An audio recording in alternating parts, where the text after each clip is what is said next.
I'm billed to talk about transformation, but I'm actually going to talk a little bit more about rapid evolution.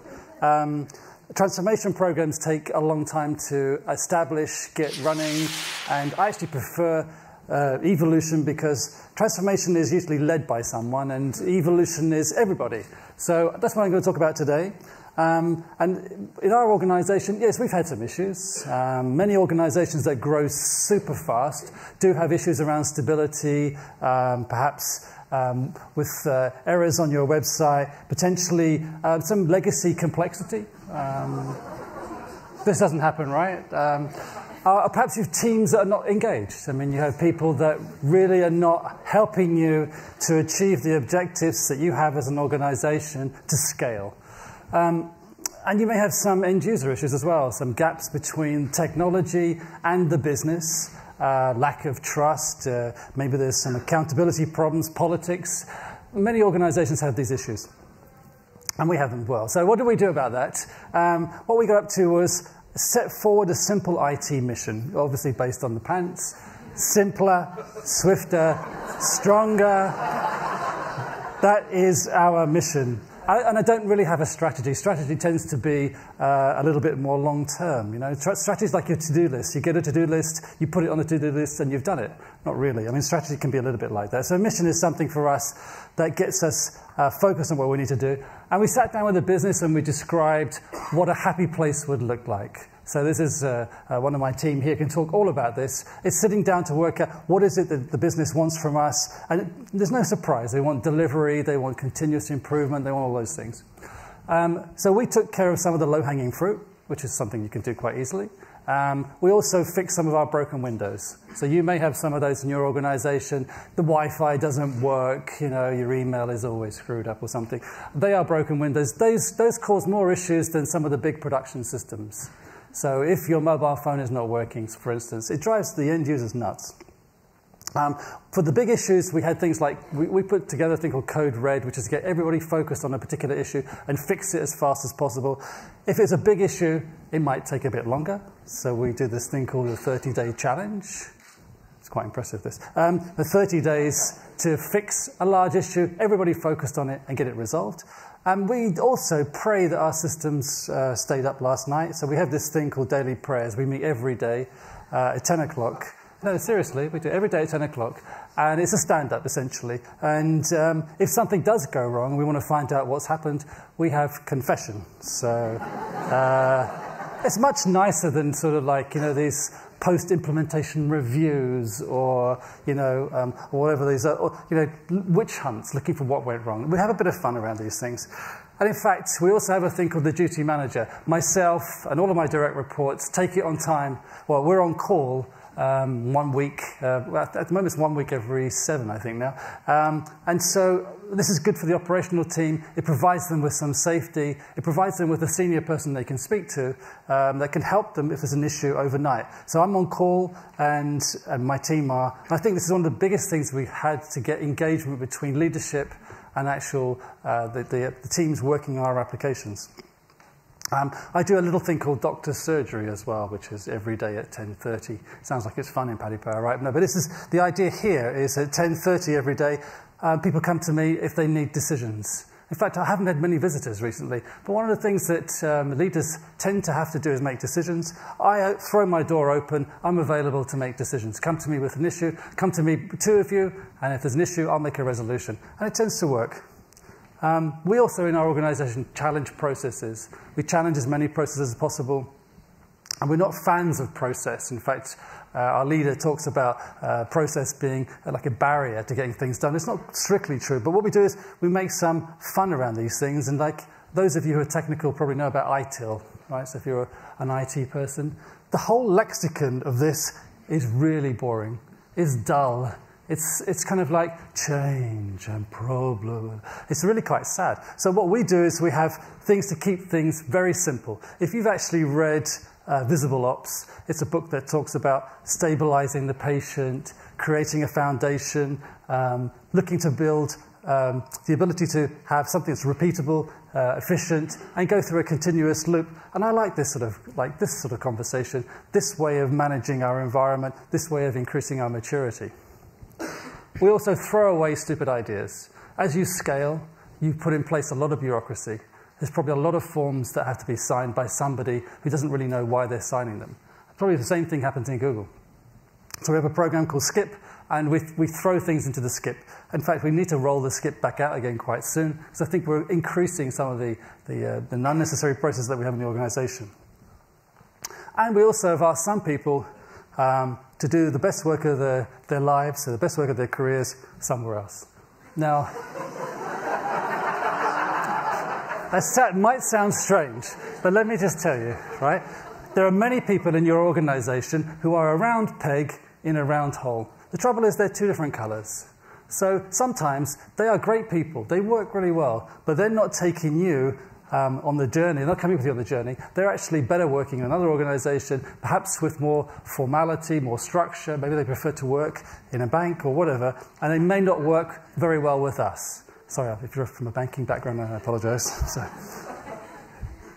we do have actually more money than the banks, but that's anyway,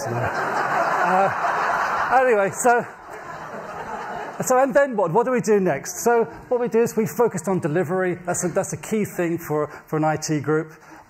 We also put in place some process around projects, but it's very loose. We do let some things through the cat flap, but you need some form of governance to find out what projects are being worked on in your organization. And we also help what's called shadow IT. Shadow IT sometimes drives you completely nuts because it's a group of people outside of technology building systems, and they're off doing stuff, and you end up having to support it. It's much easier to engage with those people and say, how can I make sure that the things that you're building are robust? Because my particular team is over 300 in IT. Actually, we're closer to 400, but there's no cool slide for 400, so I had to use this one, right? And so we know how to build systems. We know how to do scale. So what we try and do is we make sure that the shadow IT groups follow some of that process. It's not easy. I mean, we're embarking on this right now in terms of bringing some of the guys into the fold. It is tricky. Everybody in a modern organization these days tends to know something about technology. They can build stuff. They can go and get cloud services. They can spin up environments with a credit card. And we have to try and help them, not try and stop them. And we also have to look at our employees and keep them engaged. This particular slide talks about the different categories of people. And one of the big issues you have sometimes is a group of people which were called loose cannons. Loose cannons are people who really care about the company, but they don't know the direction or the plans or what we're trying to do. In fact, they end up running off doing projects over here, solo runs over there, and it's not in line with where the company's going. So the idea is to try and get those people engaged, understanding where the company's going to, and make them champions. So in our organization, we actually also need a lot of agility to get stuff done. And agility for us comes in the form of building systems using a process called Kanban. So Kanban is really just a methodology for a backlog of work, work in progress, who's working on stuff, and how is it going to get delivered. It's quite a simple thing, very, very agile for us. And what it does is, most importantly, is bring people together.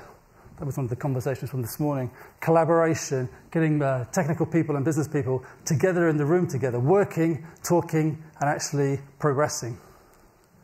And for us, we have these Kanban boards everywhere. And this particular one, which is a Kanban of Kanbans, shows all the projects which are in progress. But you can clearly see on here which ones of these projects are in my objectives. It's got my face on them, so that people know what's important for me. And so it's kind of cool. But anyway, so we need greater velocity in our organization. You probably need greater velocity as well. So next for us is to try and embrace what we call Devops. So Devops is changing the way that we build systems to embed operational staff, administration, Unix, all these people within the development groups. So there's a product focus. So someone can go from an idea to implementation without having to go through lots of loops. But this is quite difficult. These groups come from different tribes. They don't like to work well together. And in fact, DevOps is really a mindset. It's getting people to work as small startups within a large organization. It's very difficult to do, but we're making some headway on this. And one of the best ways to make sure that people work in these environments, in these structures, is to hire the right people. So I try and interview everybody. So it sounds like an overhead, but it's not. People you hire are the biggest investment you're going to make. So 30 minutes of your time to meet with them, even 15 minutes, to shake hands with everybody that comes through the door, to make sure that they actually are a person that wants to work for you. You don't really need to be a fan of sports. You don't need to be a fan of gambling to work for us. But you do need to have the right attitude. And that's what really helps. And as we mentioned this morning by Tonya, millennials are everywhere in our organization. They're young people. They are brought up on team sports. They want to be team players. They want to talk to the leaders. They want to be able to challenge authority. And actually, I quite like it. You need to give these guys meaningful work, real meaningful work. You cannot give them crap things to do. It just doesn't work. And you need to give these guys opportunity. In fact, all of your people, opportunity to grow and move on. And you need good managers. I think it goes without saying. Some of the big issues that we have is that managers can infect a lot of people, impact them, and, bring them onto this journey with you. And managers that shout are out.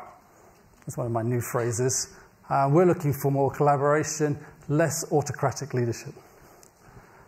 And your leaders are people that employees need to trust.